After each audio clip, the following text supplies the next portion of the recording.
우리는 지난주에 귀신 들린 아이의 이야기를 들었습니다. 마가는 예수님이 귀신 들린 아이를 고치신 다음에 어디로 가셨느냐는 이동 경로를 아주 상세하게 본문에 기록했지요.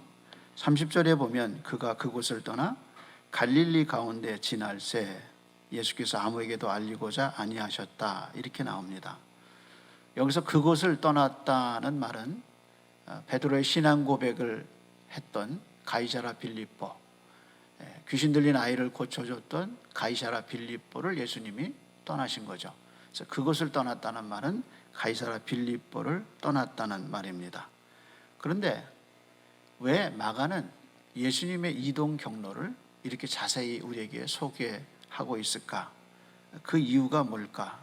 그 이유는 예수님의 갈릴리 사역이 끝났다는 것을 얘기하고 싶은 거예요. 그래서 가이사랴 빌립보 지역에서 갈릴리 온 간가운데를 지나셨다라고 말하고 있습니다. 실제로요, 10장 1절에 가면 예수님이 유대 지역과 유대 지경으로 들어가시는 것을 볼 수 있습니다. 그래서 이제 유대로 지나가셔서 예루살렘을 향하여 올라가시는 것이 이제 마가복음 10장의 이야기입니다. 그러므로 마가는 독자들에게 공식적으로 예수님의 갈릴리 사역이 끝났다는 것을 알려주고 싶어요. 그래서 그것을 떠나서 갈릴리 온 지경을 지나셔서 어디로 가고 계시냐? 사역의 본거지인, 갈릴리 사역의 본거지인 가버나움에 도착하셨다는 것을 얘기하고 있죠. 그래서 오늘 본문은 길에서 일어난 일과 가이사랴 빌립보 이 지역 길에서 갈릴리에서 일어난 일과 가버나움에서 일어난 두 가지 일이 기록되어 있죠. 먼저 살펴볼 것은 길에서 일어난 사건입니다. 여기서 마가는 예수님의 숨겨진 의도 하나를 얘기하죠. 예수님이 이 길을 가는데 아무도 모르게 가고 싶었다. 왜 그렇겠냐? 예수님이 이 갈릴리 지역 이제 사역을 끝내고 가버나움에 가시는데 이 길에서 아무도 우리가 이 길을 가는지를 알리고 싶지 않았다. 그럼 왜 그랬을까? 그 이유가 31절에 나오는데 이는 제자들을 가르치시며, 이렇게 나와요. 그러니까 예수님이 제자들에게 은밀하게 아주 숨겨 다른 사람은 다 모르게 예수님이 다시 강조하고 싶은 어떤 진리가 있었어요. 그래서 예수님이 갈릴리 길을 지나가시면서 아무에게도 알리고자 아니하셔서, 이유가 뭐냐? 이는 제자들을 가르치시며. 그럼 뭘 가르치셨느냐? 그 다음에 이렇게 나오죠. 사람의 손에 인자가 넘겨져 죽임을 당하고 죽은 지 3일 만에 살아나려야 할 것을 말씀하셨기 때문이더라. 예수님의 의도는 분명하죠. 이 길을 걸어가면서 제자들에게 다시 한번 자기가 죽고 3일 만에 부활해야 한다는 사실을 제자들에게 가르치고 싶어서 예수님 이 길을 선택하셨다는 거죠. 이미 가이사랴 빌립보 지역에서 베드로가 신앙 고백을 했을 때 예수님이 한 번 얘기하셨어요. 그래서 오늘 타이틀이 두 번째 말씀하셨다, 이렇게 얘기하죠. 재강조를 하셨는데 제자들에게 은밀하게 이거를 가르치고 싶어서 이 길을 택하셨다, 이렇게 다시 한번 강조하신 겁니다. 여러분, 성경 안에는 수많은 이야기가 있습니다. 그 방대한 이야기의 핵심이 뭐냐? 바로 오늘 본문에 나오는 이 짧은 귀절이에요. 다시 말해서 성경에 나오는 수많은 그 주제는 예수님이 제자들에게 다른 사람의 간섭을 받지 않고 제자들에게 직접 가르쳐주고 싶은 이 진리, 인자가 사람 손에 넘겨서 죽임을 당하고 3일 만에 살아나리라, 이것이 성경의 모든 이야기의 주제예요. 성경의 핵심이란 말이에요. 그래서 부활과 예수님의 죽음과 부활, 이게 성경의 주제예요, 주제. 그래서 이걸 다른 용어로 하면 뭐라고 얘기하느냐? 복음이라고 얘기하죠. 그래서 사도 바울이 고린도전서 15장에서 복음을 설명하면서 이렇게 얘기하죠. 내가 받은 것을 너희에게 먼저 전하였으니 이는 성경대로 그리스도가 우리 죄를 위하여 죽으시고 장사 지낸 바 되었다가 성경대로 3일 만에 사흘 만에 다시 살아나사. 복음이 뭐냐? 성경대로 그리스도가 우리 죄를 위하여 죽으시고 장사 지낸 바 되었다가 성경대로 다시 3일 만에 사흘 만에 살아나사, 그게 복음이에요. 복음. 그러니까 성경의 모든 이야기가 어디에서 초점을 두고 있느냐, 바로 이 예수 그리스도의 죽음과 부활에 초점을 두고 있다는 거예요. 그것이 복음이죠. 복음. 그래서 지금 예수님이 갈릴리 가운데를 지나가시면서 제자들에게 다시 한번 복음이 뭔가를 제자들에게 설명하고 있다는 겁니다. 그래서 다른 사람에게는 아무도 알리지 않고 이 길에서 제자들에게 이 비밀을 가르쳐주고 있다는 겁니다. 인생을 살아가면서, 자기 인생길을 걸어가면서 가장 큰 복이 뭐냐? 그것은 예수의 복음을 내가 인생길에서 깨달은 거예요. 최고의 축복은 뭐냐? 복음을 아는 거예요.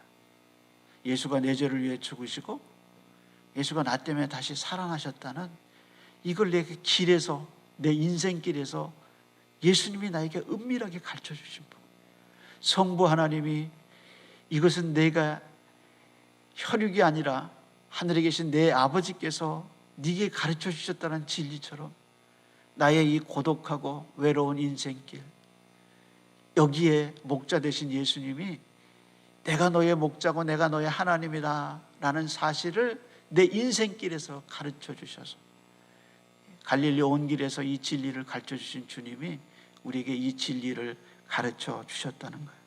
그래서 이 복음이 믿어진다는 거, 이게 내가 인생길에서 받을 수 있는 최고의 축복이에요. 여러분 그거 믿습니까?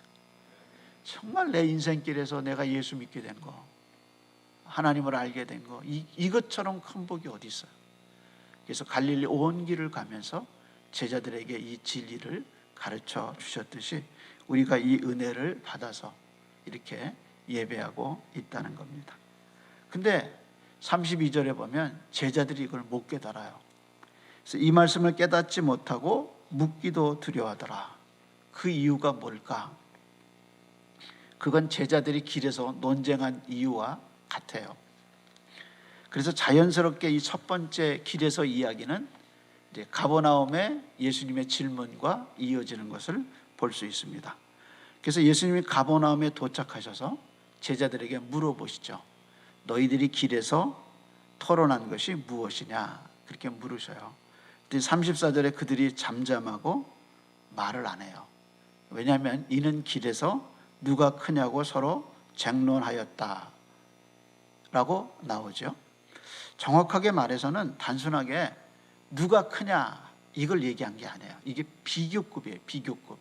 다시 말하면 누구는 누구보다 크다, 누구는 누구보다 작다, 이거예요. 예를 하나 들어보죠. 베드로는 수제자니까 요한보다는 큰 자리에 있어야 돼요. 또 요한은 예수님이 사랑받는 제자니까 야고보다는 큰 자리에 있을 거다. 이런 방식으로 12명의 제자가 나는 큰 자리를 차지하고 너는 나보다 못할 거고 나는 너보다 컸다, 이렇게 서로 누가 크냐라고 쟁론하고 있다는 겁니다. 제자들이 이렇게 쟁론한 이유가 뭐냐?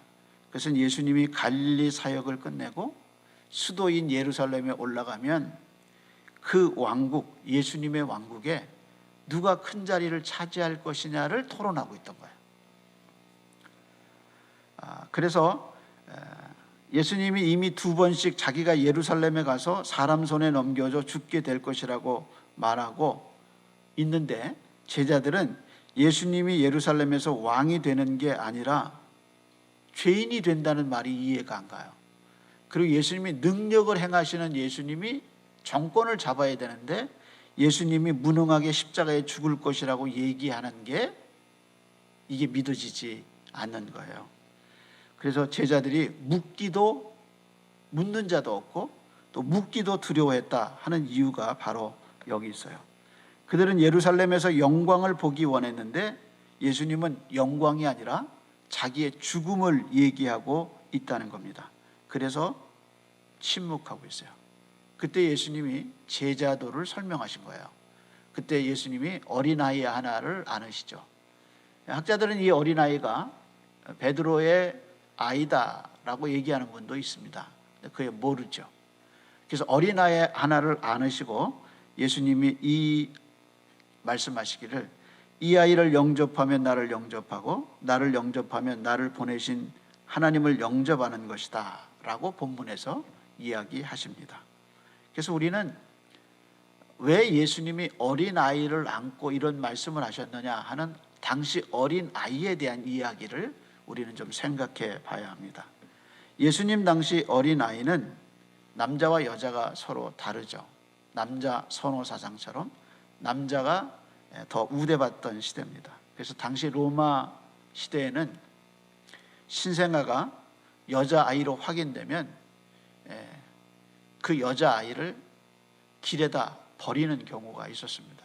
그래서 윌리엄 바클레이의 해석에 보면 그 로마 군인들이 보낸 편지가 발견됐는데 부인에게 보내는 편지에 아이가 장애인이거나 아니면 아이가 여자아이면 버려라 이렇게 기록이 돼 있습니다. 그래서 이런 경우 그것이 보편적인 어린아이를 대하는 상황이었습니다. 그래서 유대인의 경우도 주변 국가의 다른 문화권에 비해서 생명을 귀히 여기는, 그래서 비교적 여자에게도 인간적이긴 했지만 분명하게 차별은 존재했습니다. 그래서 당시 유대문헌에 나오는 이야기입니다. 사람을 무너뜨리는 세 가지 일이 있다고 그래요. 그 사람을 일으키는 세 가지 일이 뭐냐? 아침에 해 뜰 때까지 늦잠 자는 거, 두 번째는 한낮에 낮술 먹는 거, 그리고 세 번째는 아이들과 잡담하는 거, 이렇게 나왔어요. 그러니까 성인 남자가 버려지는 게 뭐냐? 늦잠 자는 거, 낮술 먹는 거, 그리고 애들하고 잡담하는 거, 이것이 남자를 버리는 일이다, 그렇게 기록되어 있어요. 마가복음 10장에 보면 제자들이 아이들에게 오는 것을 막은 일이 있습니다. 그때 사람들이 예수님의 손에 축복을 받고 싶어서 아이들을 데리고 왔는데 제자들이 그것을 꾸짖죠. 그래서 제자들이 아이들을 막았다는 사실은 당시 아이들에 대한 사회적 편견을 얘기하는 겁니다. 그래서 예수님의 제자들이라고 그런 사회적 영향력에서, 편견에서 벗어나 있지 않다는 것을 보여주죠. 그래서 그런 제자들에게 예수님이 지금 말씀하신 거예요. 뭐라고 말씀하시냐? 누구든지 내 이름으로 이 어린아이를 영접하면 나를 영접하며, 나를 영접하는 것이 아니라 나를 보내신 하나님을 영접하는 것이다. 이렇게 해서 영접이라는 단어를 4번 쓰셔요. 그러니까 이건 단순히 환영한다라는 뜻이 아니라 이 말씀 속에는 예수님이 가져오는 하나님의 나라의 모습이 들어가 있어요. 이 남들 보기에는 아무것도 아닌 것처럼 보이는 이 아이를 영접하는 것이 하나님의 나라다, 이렇게 얘기하죠. 제가 조선의 예를 하나 들어보겠습니다. 기독교 복음을 받아들였던 18세기, 19세기에 조선은 전통적인 양반 사회였죠. 제가 조선시대 신문사회에 대한 아티클을 하나 읽었는데 그 내용은 주로 백정에 대한 것이었습니다. 백정의 백이라는 말은 희다라는 뜻도 있지만 무식하다 혹은 없다라는 뜻이 있다고 합니다. 그리고 정이라는 말은 뭐냐? 장정이라는 뜻입니다. 그러니까 백정은 두 개를 합치면 아무것도 모르고 아무것도 가진 것이 없이 등치만 큰 사람, 그게 뭐냐면 백정이에요. 백정. 저도 깜짝 놀랐어요. 백정이라는 말이 크기는 컸는데 가진 것도 없고 재산도 없고 배운 것도 없다. 그래서 뭐라고 불렀느냐면 백정이라고 부른 거예요. 그런데 무식한 장정이란 이 백정을 당시 조선에서 한 곳에 모여서 살게 했습니다. 그리고 평민이 입는 옷하고 다르게 입혔어요. 그리고 백정은 가죽신을 신을 수 없고 갓을 쓸 수가 없었어요. 대신 대나무로 만든 갓이나 새끼줄을 묶고 다녀야 했어요. 그래서 백정이 죽으면 상여를 사용할 수 없고 묘비도 평민과 같이 쓸 수 없고 백정이 결혼할 때면 말이나 가마를 타지 못하게 했고 여자는 비녀를 꽂을 수 없고 머리를 올릴 수가 없었어요.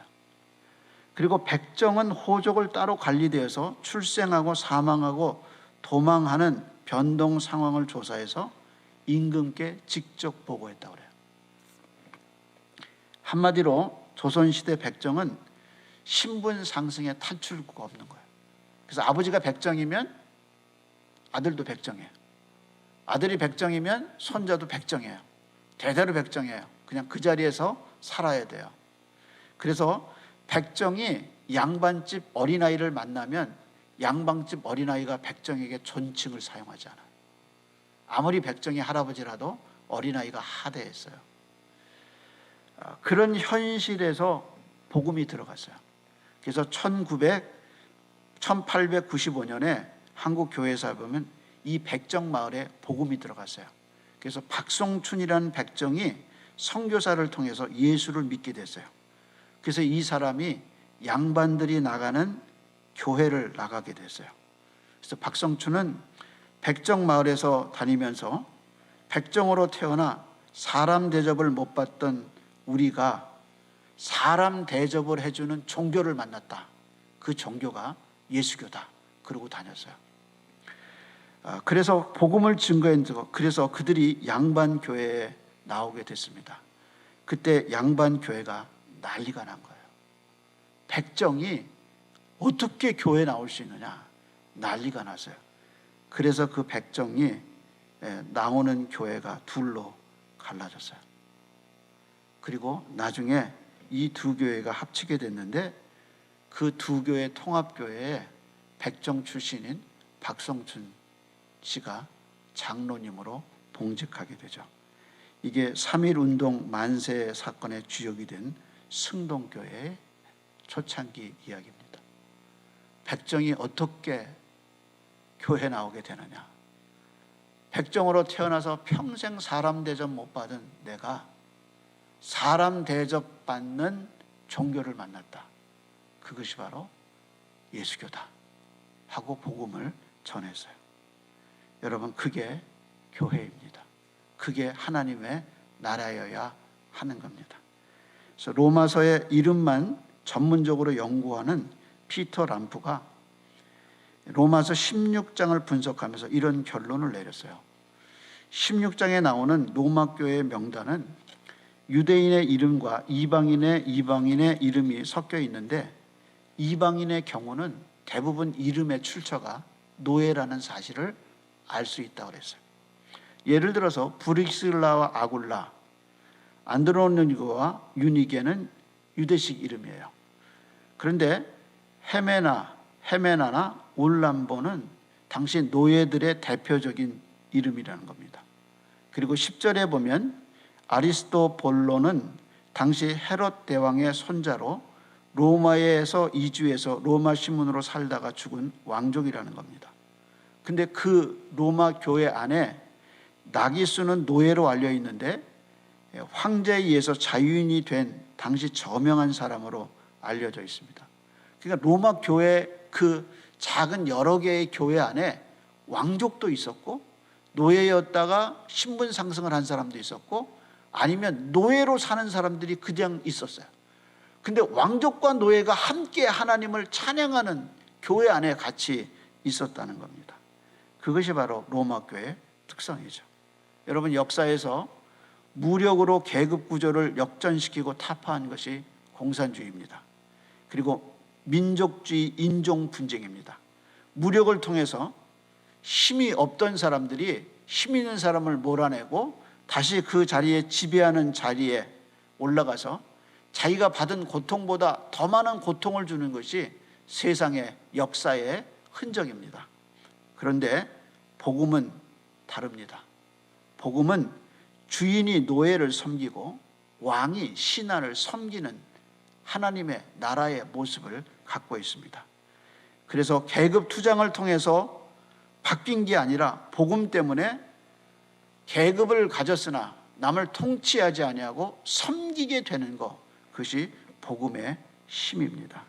그래서 예수님이 말씀하신 겁니다.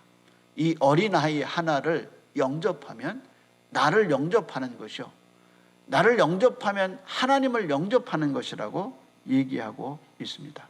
그러면서 너희 중에 가장 작은 자가 큰 자니라 라고 말씀하셨습니다. 바울은 이런 예수님의 마음을 이렇게 얘기합니다. 여러분 그리스도 예수님과 같은 마음을 가지십시오.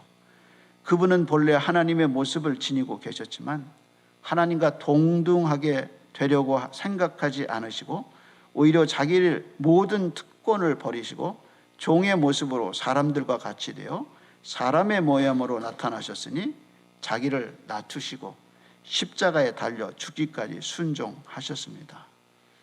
그렇게 모범을 보이신 예수님이 우리에게 말씀하십니다. 네가 하대하는 그 사람을 영접해라. 그를 영접하면 나를 영접하는 것이요. 그래서 마음 가운데서 별것이 아니라고 생각하는 하대자가 있다면 우리는 교만해진 겁니다. 따라서 하나님의 나라의 복음이 우리에게 진정으로 있다면 우리의 삶이 달라질 겁니다. 성경은 말합니다. 예수님은 가버나움에서 갈릴리 사역을 끝내시면서 말씀하셨습니다. 소자 하나에게 소자를 영접해라. 참으로 큰 자는 섬기는 자니라. 이 말씀이 우리 모두에게 적용되는 아침이 되기를 소원합니다. 기도하겠습니다.